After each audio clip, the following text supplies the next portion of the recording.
Welcome back to United Central. United nil Bournemouth 3. യുണൈറ്റഡിൻ്റെ വക നല്ലൊരു Christmas present ആണ് ഇന്നലെ ആരാധകർക്ക് കിട്ടിയത്. ബാക്ക് ടു ബാക്ക് നാണം കെട്ട തോൽവികൾ.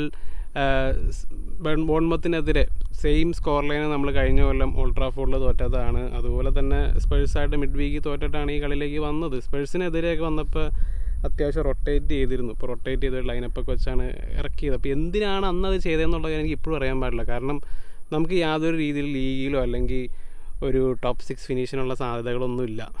ആകെ നമുക്ക് ഫോക്കസ് ചെയ്യാമെന്നുള്ളതെന്ന് വെച്ച് കഴിഞ്ഞാൽ കപ്പ് ഗെയിംസാണ്.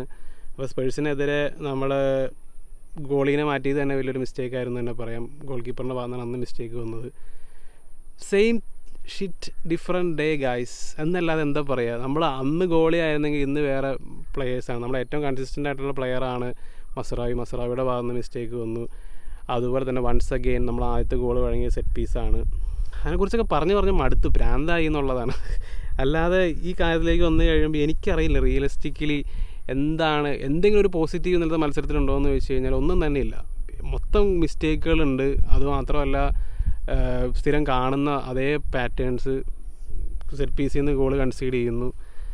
പിന്നെ ഇന്നലെ അമോറിം എടുത്ത ഡിസിഷൻ. അപ്പോൾ ഇന്നലെ ഏറ്റവും നന്നായിട്ട് കളിച്ചുകൊണ്ടിരുന്നത് ആകെ ഒരു പോസിറ്റീവ് എന്ന് പറയാനുണ്ടായിരുന്ന ഒരാളെന്ന് വെച്ച് കഴിഞ്ഞാൽ ഉഗാർട്ടയാണ്. ഉഗാർട്ട നന്നായിട്ട് ബോൾ വിൻ ചെയ്യുന്നതായിരുന്നു. പുള്ളി ഇൻ്റർസെപ്റ്റ് ചെയ്യുന്നുണ്ടായിരുന്നു. പുള്ളിയുടെ കളി കാണാൻ നല്ലൊരു രസമുണ്ടായിരുന്നു. അപ്പോൾ ശരിക്കും പറഞ്ഞാൽ നമ്മൾ ആ ഗെയിമിൽ ഇൻവോൾവ് ആയിക്കൊണ്ടിരുന്നത് തന്നെ ഉഗാർട്ടയുടെ ഒരു പ്രസൻസ് കൊണ്ടാണ്. പക്ഷേ ഉഗാർട്ട പോയി അപ്പോൾ തന്നെ എനിക്കറിയാമായിരുന്നു ഈ കളി യാതൊരു രീതിയിലൊരു തിരിച്ചുവരവ് ഉണ്ടാവില്ല. കംപ്ലീറ്റ്ലി പോയി. സാധാരണഗതിയിൽ നമ്മളിപ്പോൾ മാത്രമല്ല വലയുടെ അണ്ടറിൽ തൊട്ട് കാണുന്ന ഒരു മിസ്റ്റേക്കാണ്. നമ്മളെപ്പോഴെങ്കിലും താഴെ പോവുകയാണെങ്കിൽ അപ്പോൾ തന്നെ ഉള്ള മിഡ്ഫീൽഡറിനെ മാറ്റിയിട്ട് അവിടെ കൊണ്ട് അറ്റാക്കർ ഇറക്കും. ശരിക്കും പറഞ്ഞാൽ മിഡ്ഫീൽഡറിനെ മാറ്റിയിട്ട് അവിടെ മിഡ്ഫീൽഡറിനെ തന്നെയാണ് ഇറക്കേണ്ടത്. എന്തുകൊണ്ട് കസമീറോനെ ഇറക്കുന്നില്ല എനിക്കതിപ്പോൾ മനസ്സിലാവുന്നില്ല. കാരണം ഇന്നലെ ഉഗാർട്ടയ്ക്ക് പകരം കസമീറിനെ ഇറക്കിയത് നമ്മൾ ആ ഗെയിമിൽ ഒരു ഇൻവോൾവ് ആയി തന്നെ ഇരുന്നതിനെന്നുള്ളതാണ്. കാരണം നമ്മുടെ ഹോം മത്സരമാണ്. പിന്നെ ബോൺമത്തിന് തീരെ മോശക്കാരാക്കുന്നൊന്നുമില്ല. കാരണം ബോൺമത്ത് കഴിഞ്ഞ 2 സീസണുകളായിട്ട് അവർ അത്യാവശ്യം നല്ല രീതിയിൽ റിസൾട്ട് ഉണ്ടാക്കിയെടുക്കുന്ന ഒരു ടീമാണ്. അവരൊരു ചെറിയ ക്ലബ്ബാണെങ്കിലും അവരുടെ ടീം ലിസ്റ്റിലേക്ക് നോക്കിയപ്പോൾ പകുതി മുക്കാൽ പ്ലേയേഴ്സിന് നമുക്ക് അറിഞ്ഞുകൂടാ. പക്ഷെ അങ്ങനത്തെ ഒരു ടീം അവർ നല്ല റിസൾട്ട് ഉണ്ടാക്കുന്നുണ്ട്. അവരിപ്പോൾ 5ാം സ്ഥാനത്ത് എന്തോ ആണ്. അതിനുള്ള ക്രെഡിറ്റ് അവർക്ക് കൊടുക്കണം. നമ്മളെക്കാളും ബെറ്റർ ആയിട്ട് പെർഫോം ചെയ്യുന്ന ടീമാണ്. അപ്പോൾ അതിനുള്ള ക്രെഡിറ്റ് അവർക്ക് കൊടുക്കണം.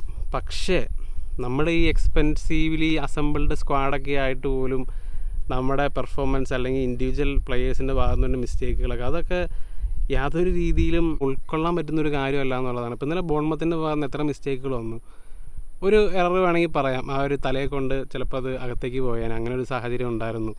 അത് ഒഴിച്ചു നിർത്തി കഴിഞ്ഞാൽ നമ്മളെടുക്കുന്ന കോർണേഴ്സ് ആണെങ്കിൽ പോലും നമുക്ക് എത്രയോ കോർണർ ഓപ്പർച്യൂണിറ്റികളാണ് കിട്ടിയത്. ബ്രൂണൊക്കെ കോർണർ എടുക്കേണ്ട പരിപാടി പണ്ടേ അവസാനിപ്പിക്കേണ്ട സമയം.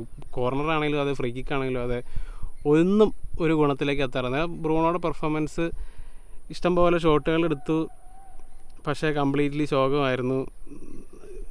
നമ്മുടെ ക്യാപ്റ്റനെ പോലും നമുക്ക് യാതൊരു രീതിയിലും വിശ്വസിക്കാൻ പറ്റില്ല എന്നുള്ളതാണ്. അപ്പോൾ അത് തന്നെയാണ് നമ്മുടെ ഏറ്റവും വലിയ പ്രശ്നം. റിലയബിളായിട്ട് വിശ്വസിക്കാൻ പറ്റുന്ന പ്ലേയേഴ്സ് ആരും തന്നെ ഇല്ല. കംപ്ലീറ്റ്ലി നമുക്ക് അമാദിനെ മാത്രം ഡിപ്പെൻഡ് ചെയ്യാനും പറ്റില്ല. ഇപ്പോൾ അമാദ് ഇന്നലത്തെ കളിയിൽ ഇത്തിരി മോശമായിരുന്നു. അമാദിൻ്റെ ഭാഗത്ത് നിന്ന് അല്ലെങ്കിൽ അമാദെടുത്ത ഷോട്ടുകളൊന്നും ഓൺ ടാർഗറ്റിലേക്ക് പോയില്ല. ആദ്യം വന്നൊരു ഷോട്ട് അത് ഗോളി തടയുകയും ചെയ്തു. പക്ഷേ നമ്മൾ യാതൊരു രീതിയിൽ നമുക്ക് എന്തെങ്കിലും ഒരു പോസിറ്റീവ് ആയിട്ട് റിസൾട്ട് കിട്ടും എന്നുള്ളൊരു കാര്യം നമ്മുടെ ആ പെർഫോമൻസിൽ നമുക്ക് ഒരു സമയത്തും തോന്നുന്നുണ്ടായില്ല എന്നുള്ളതാണ്. നമ്മൾ ഇഷ്ടംപോലെ ഷോട്ടുകളൊക്കെ എടുക്കുന്നുണ്ടായിരുന്നെങ്കിൽ നമ്മൾ അതിൽ നിന്നൊരു മാറ്റം ഉണ്ടാവും എന്നുള്ളൊരു ഫീലിംഗ് എനിക്ക് യാതൊരു രീതിയിലും കിട്ടുന്നുണ്ടായില്ല. അതാണ് ഇന്നലെ എനിക്ക് കളി കണ്ടപ്പോൾ തോന്നിയത്. ഒരു 60 മിനിറ്റ് കഴിഞ്ഞപ്പോഴാണെങ്കിലും നമുക്ക് ഈ കളിയിൽ തിരിച്ചു വരും അങ്ങനെ ഒരു തോന്നലേ ഉണ്ടായിരുന്നില്ല എന്നുള്ളതാണ്. പിന്നെ മാനേജർ വരുത്തിയ മിസ്റ്റേക്ക്, എങ്ങനെയാണ് ഇതിൽ നിന്ന് ഒരു മാറ്റം അല്ലെങ്കിൽ എന്ത് മാറ്റമാണ് ഇതിൽ നിന്ന് പറയേണ്ടതെന്നുള്ള കാര്യം എനിക്ക് ആക്ച്വലി അറിയില്ല. എന്താണ് നിങ്ങൾക്ക് ഫീൽ ചെയ്യുന്നത്, എവിടെയാണ് ഇമ്പ്രൂവ് ആവേണ്ടത് എന്നുള്ള കാര്യം തീർച്ചയായും കമൻറ്റായിട്ട് ഇടുക. അപ്പോൾ എന്തായാലും ഹാപ്പി ക്രിസ്മസ്. നമുക്ക് മറ്റൊരു വീഡിയോയുമായി വീണ്ടും കാണാം.